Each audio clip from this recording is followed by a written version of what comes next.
right, ladies and gentlemen, welcome back to another episode of Vet Talks. Vet Talks, Cougar, Zank. Who do we have on our show today? Hi, well, thanks again for joining Vet Talks. I just want to first off say thank you for your support and friendship as the show's growing and doing really well. But today on the show, it's great to let you know it was hard to get him to fit him in. He's got a tight schedule, but we've got the Rev Bill McDonald, also known as the Spiritual Warrior. So what's up, Reverend? Thanks for joining us. Well, it's interesting because I was sitting here a little while ago kind of wondering where all this journey's been taking me. And then this last weekend, with Veterans Day, it all kind of comes to full tuition. I got a last-minute invitation on Veterans Day. And 2 o'clock in the afternoon, I get this phone call from, I don't know if you listen to the radio show, Midnight in the Desert, which has about 2.75 million. I know they gave me this big deal, and they do all this paranormal stuff. And can you come in and fill in tonight, right? Cool.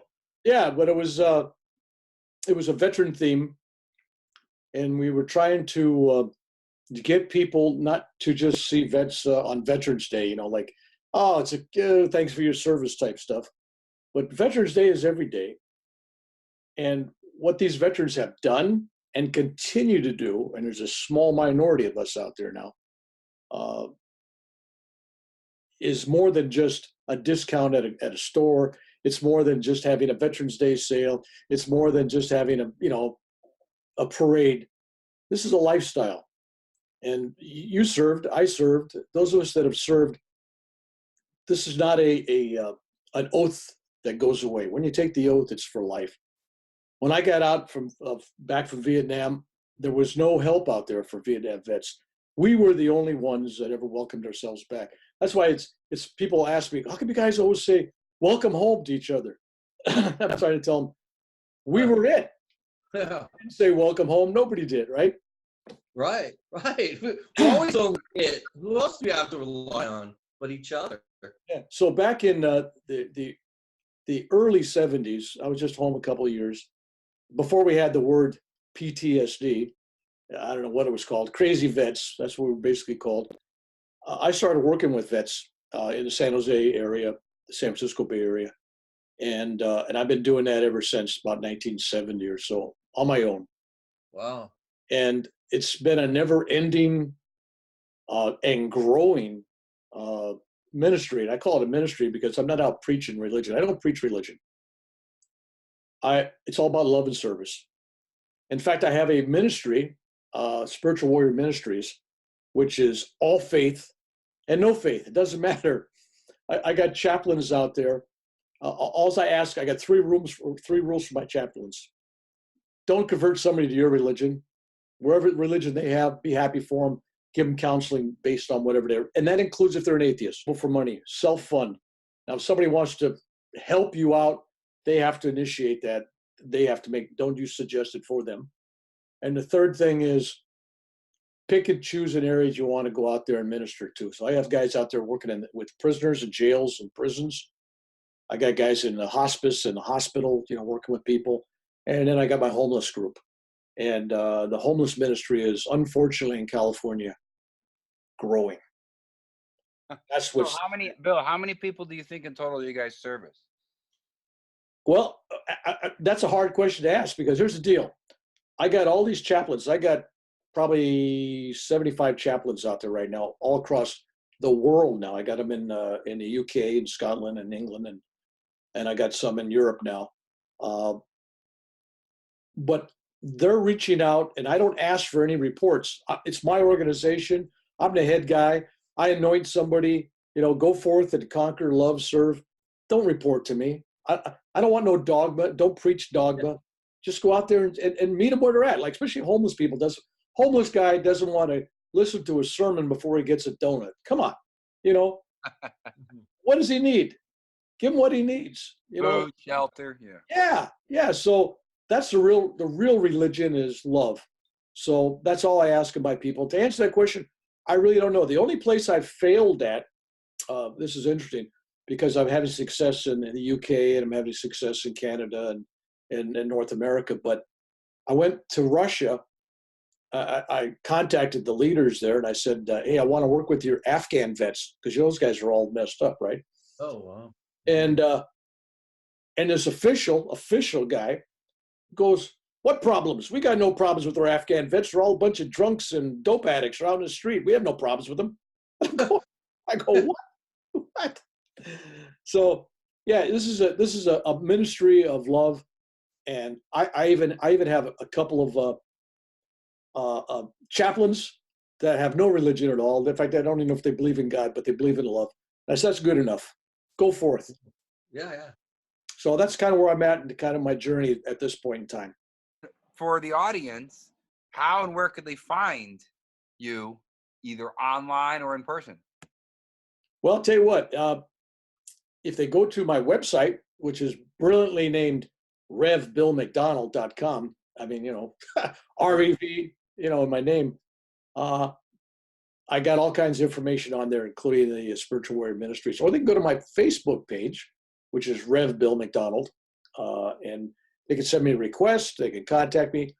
Believe it or not, I answer all of my email, and I get literally, this is no kidding, hundreds of emails a day. I get probably 36 telephone calls a day. I have to, at times, just shut off my computer, shut off my phone, or I wouldn't have a life. If I go for a hike up in the mountains up here in California, I just shut everything down except my GPS, and I go. But there's a hunger out there. It's more than I can handle, and that's why I started my ministry. Because before I was traveling to Florida and giving free workshops, and I was going to Philadelphia, and I was going to Seattle, and I was going to LA. I was going all over the place, Europe, and I could only talk to small groups at a time. So then I started doing YouTube videos, which is another place to contact me. And I'm getting the message out that way. And I got over 700-some-thousand people viewed in my videos in 2 years, which I don't know if that's good or bad, but in 2 years. And these people are being reached through the media like that. I'm using the internet. And then I decided, well, I also need some hands-on people, because people want to have somebody to touch, listen to them. And that's when I started the ministry, and I started ordaining all these guys. I listened to their story. They got a good heart. I go, you're ordained. Here, I'll send you a dog tag. I got these dog tags made up, and I give them a certificate. Go. They go, that's it. That's it. You don't need no ceremony. You're blessed by yourself, man. Come on, just go do it. And these people are out there doing things, very beautiful things. I had this woman that met me, and she was, hope she won't be embarrassed if she watches this, young lady. She lost both her legs to disease and everything. And you would never know it. You talk to her. She's my inspiration. She's just so sweet, so nice.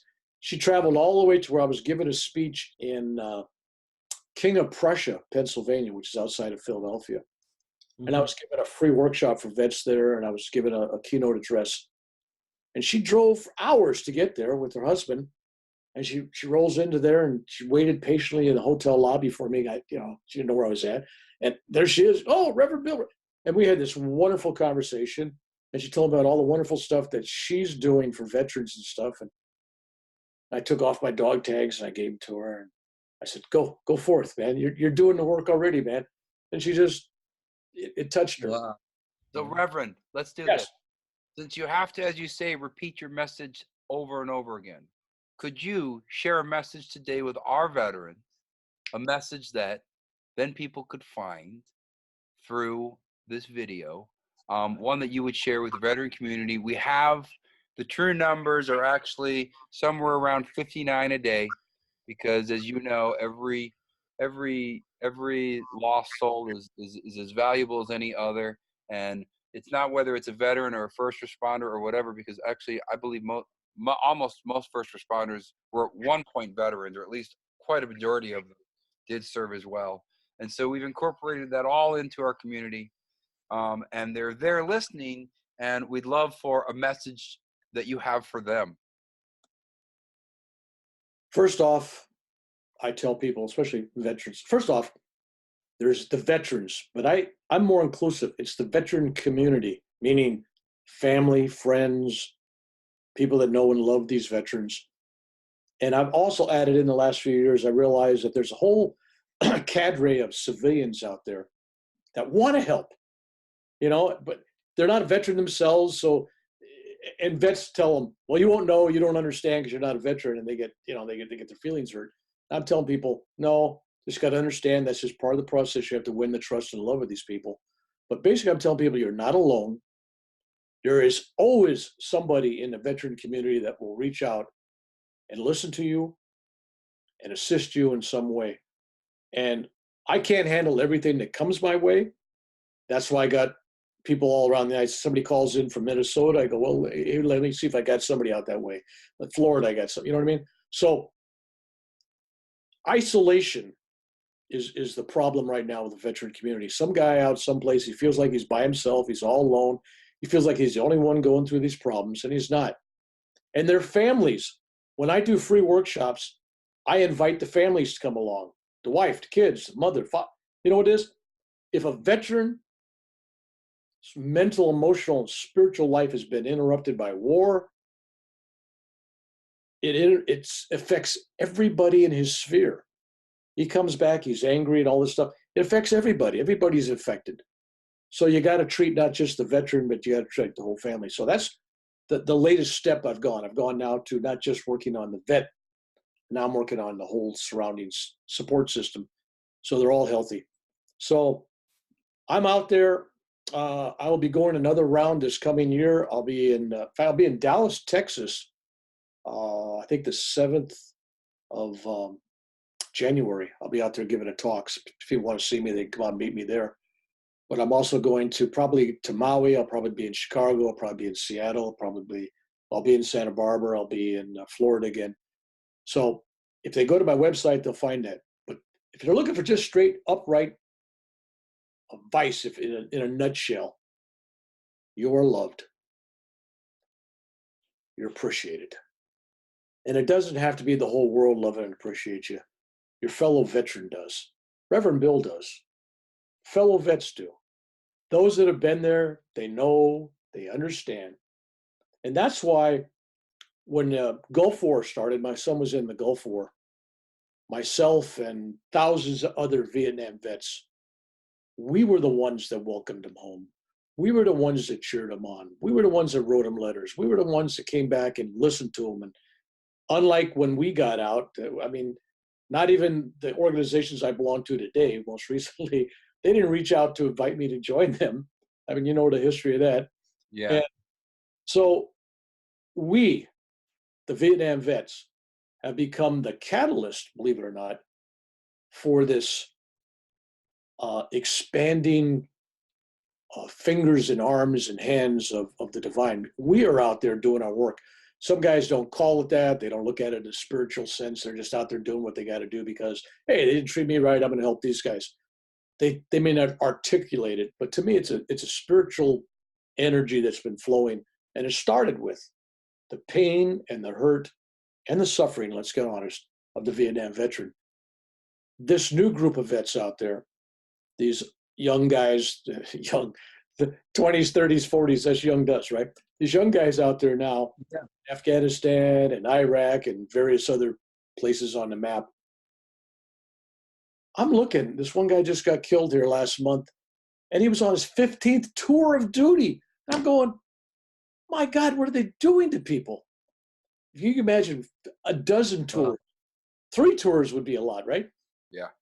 So it's not, this group of veterans, it's not that they're being shot at, 24/7 during that tour. It's not that they're in immediate danger. It's the mental and emotional threat of danger 24/7. That wears you out. For 15 tours. Yeah. Yeah, that's crazy. Ladies and gentlemen, Reverend Bill McDonald. No, wait, Reverend. We can find you at ReverendBillMcDonald.com. Yep. RevBillMcDonald.com. RevBillMcDonald.com. Go ahead. You have any closing remarks for our audience there, Rev? Love the one you're with. Take care of your family. Look in the mirror and take care of that person too. So blessings and love and peace to all of you. Thank you. Thank you, Reverend. Ladies and gentlemen, another wonderful episode of Vet Talks. Vet Talks here on Vet Talks. Stay tuned. Ladies and gentlemen, we're here at Vet Talks with Reverend Bill McDonald and Paul Korzenko, and we would like to highlight the Reverend's book. Go ahead, Reverend, please. My autobiography, which is called Warrior, A Spiritual Odyssey, and it's basically my life, and a big chunk of the book is Vietnam tour of duty, where I get shot up, shot down, blown up, wounded, multiple helicopter crashes, and all exciting things, including my unwelcomed home back to American soil. So it's a good book, recommended. And the proceeds I get from this book that comes in rolls right into my ministry. So this is how I help veterans. Buy the book, help a vet. And where is the book available? Amazon. Amazon. So blessings and love and peace to all of you. Thank you, Reverend. Ladies and gentlemen, another wonderful episode of Vet Talks. Vet Talks here on Vet Talks. Stay tuned.